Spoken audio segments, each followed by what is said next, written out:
Hear America Singing. It's by Walt Whitman, this handsome fellow you see just above me.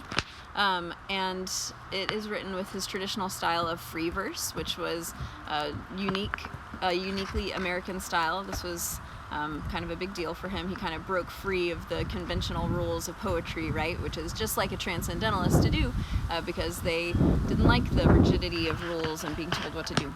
Okay, so here is his poem. I hear America singing, the varied carols I hear, those of mechanics, each one singing his as it should be, blithe and strong. The carpenter singing his as he measures his plank or beam. The mason singing his as he makes ready for work or leaves off work. The boatman singing what belongs to him and his boat. The deckhand singing on the steamboat deck. The shoemaker singing as he sits on his bench. The hatter singing as he stands. The woodcutter's song. The plowboy's on his way in the morning, or at noon intermission, or at sundown. The delicious singing of the mother, or of the young wife at work, or of the girl sewing and washing. Each singing what belongs to him or her, and to none else. The day what belongs to the day. At night, the party of young fellows, robust, friendly, singing with open mouths their strong, melodious songs. So I think it's worth noting the tone of this poem. He is, celebrating America and all of these different roles that Americans play.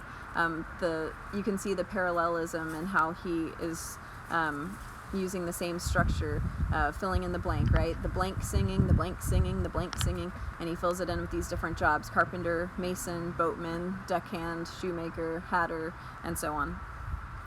Which is also an example of cataloging, right? He's just making this list of all the different people and their occupations and singing their songs.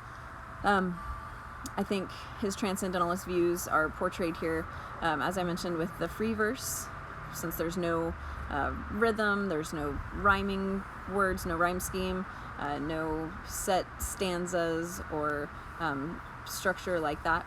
And also his transcendentalist views are shown by the different occupations that he chooses. He's not choosing occupations that are newfangled jobs that would be found in the big cities and the factories.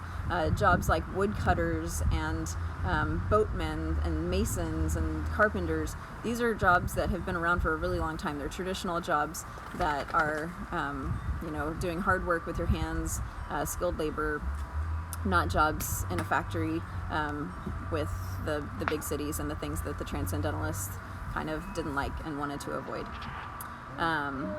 Next, we're going to look at Langston Hughes' kind of response to this poem. This poem was written by Walt Whitman in the 1800s, and he was a transcendentalist. The next poem we're going to look at is by Langston Hughes, who was part of the Harlem Renaissance in the 1920s.